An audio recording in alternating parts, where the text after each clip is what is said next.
Hi, I'm Kristen Denny-Chambers, clarinetist, composer, and founder of Clarinet Playground.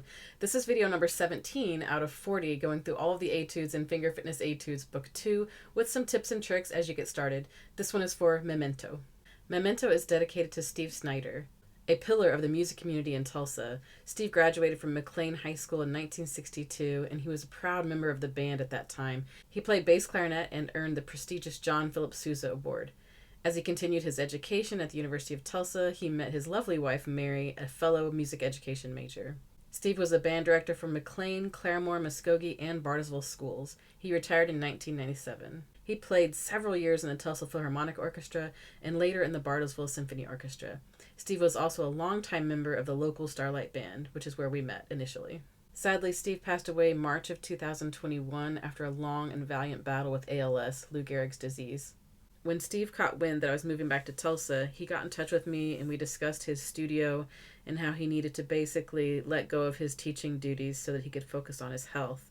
It was so generous of him to reach out to me and basically hand his entire studio over to me, which made a really easy transition for me to move back into town. Probably my most fondest memories of Steve are when I was in the Starlight Band with him. I was very young and still learning the ropes, and he was a seasoned player, and he was just having so much fun every day. He was so consistent with his positive attitude. It was kind of infectious, and I think he was that way with everybody. Memento is dedicated to him. It has a sad nature to it, but that middle section is all Steve, happy and chipper. Let's take a look at the music. At the bottom of each page in this book, you'll find one or two practice tips. For this one, we have study the unusual articulation patterns carefully. There are a few odd ones here, so be sure to take a careful look at those. And NB means no breath, so look for that carefully. There's a specific place, and maybe even two, where we want to avoid a breath for the phrasing. Now we'll look at the finger drills that you'll find at the top of the page. These are so critical. Make sure you spend some time here practicing these and perfecting them before you go on to the music. Similar to Spring Break, our most recent video, these drills are crossing registers or connecting registers from the chalumeau to the clarion range. And again, we have the opportunity to use our right hand down to make that connection a little bit better. So we can use our right hand down in this first drill from A flat to C. You can have your right hand plus your C key, and you go across A flat, C, A flat, C.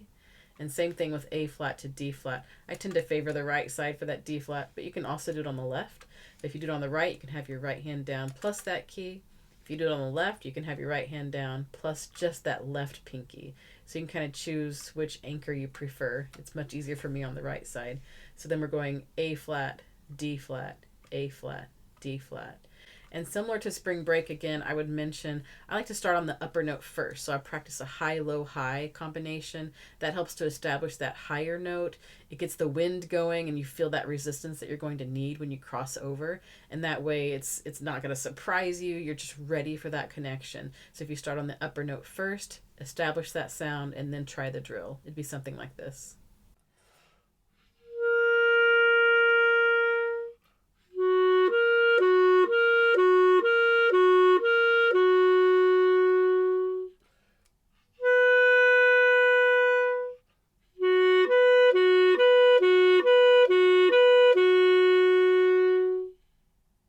For the style and character of this etude, most of it is that slow, melancholy opening section, which also returns at the end.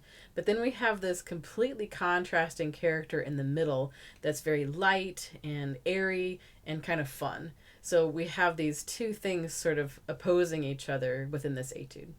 The main theme is legato, so with these crossings as we connect registers, that's going to be so critical to make those as smooth as possible. You can return to that idea of high-low-high and isolate some of those intervals and then go back and put it in context.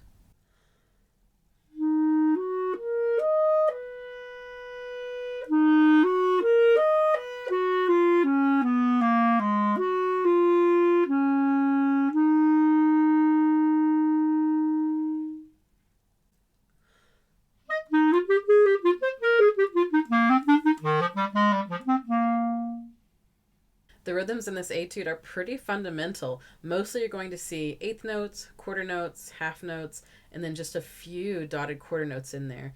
So really, I think the challenge is showing the character and having some flexibility with the rubato. Yeah, there's a lot of consistent eighth notes, but those can be played differently and expressively and kind of push and pull a little bit. So I'll play these first two examples again, just like I just played a minute ago, just to mainly focus on the rhythm this time around.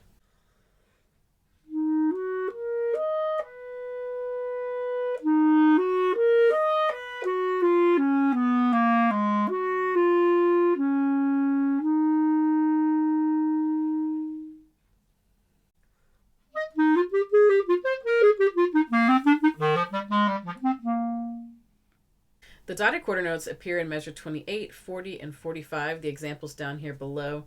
You can always subdivide on those. If you think of 3 eighth notes, that helps a lot. So I'll play them subdivided and then as written.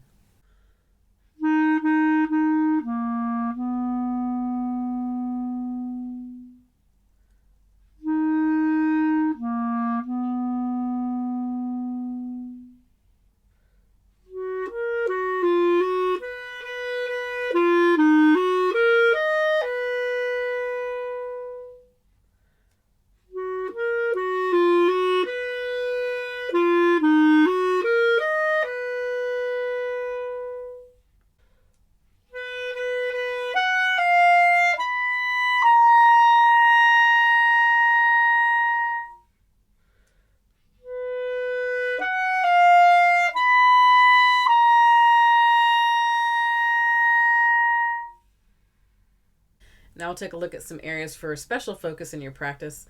Of course, we have all these register shifts in that main section, which you find in the drill. So that's the drill coming through there. So I've played that first bit a couple of times, so I'm sure you already have that in your ear. But if we look at measure 7, that's another area where we have a lot of these register shifts. So I'll play that example for you now.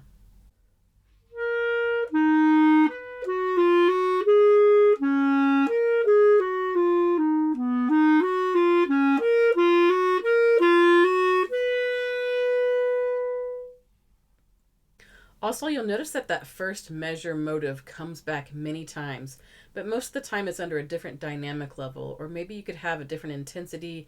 You can use some rubato and push and pull. So each time it comes back, just think of it as maybe it's being more insistent. It's like this gnawing thing, this gnawing feeling that just keeps coming back. I mean, really, if you honestly think about it, it's kind of like you're mourning, you're grieving, and that same bit of grief just keeps coming back. Another item is tempo shifts. So there are many tempo shifts, especially as we get out of the slow opening section and transition to the quick section and transition out of that quick section. And then there's some other places where there's some slowing down and speeding up. So if we look at these first two examples, measure 15 is the end of the opening getting into the quick section, and measure 27 is getting out of the quick section and setting us back up for that opening theme.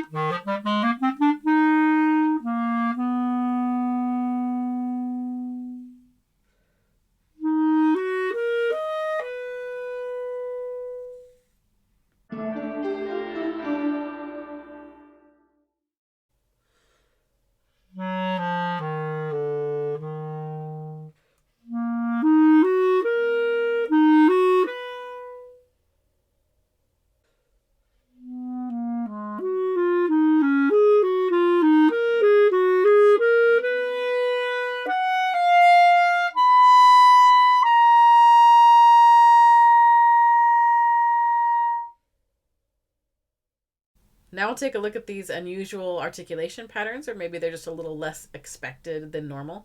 So the first one, we'll look at measure 17, this middle section.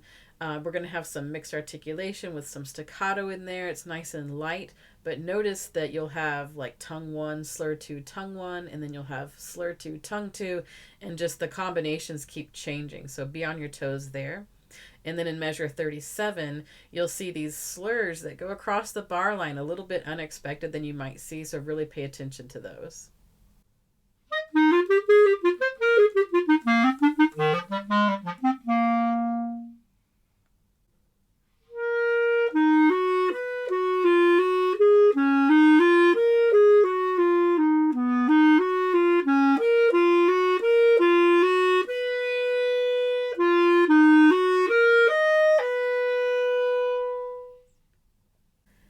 for some final thoughts on this etude.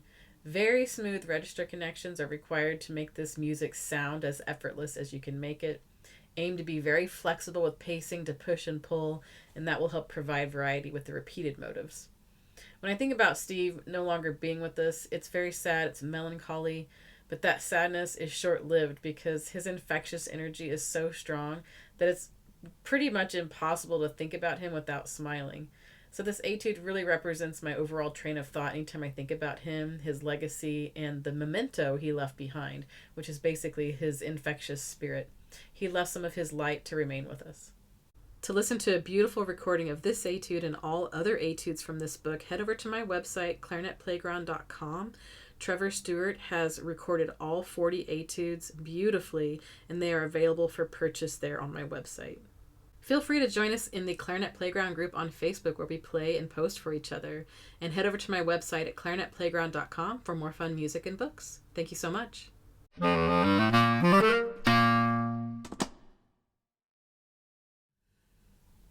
Again.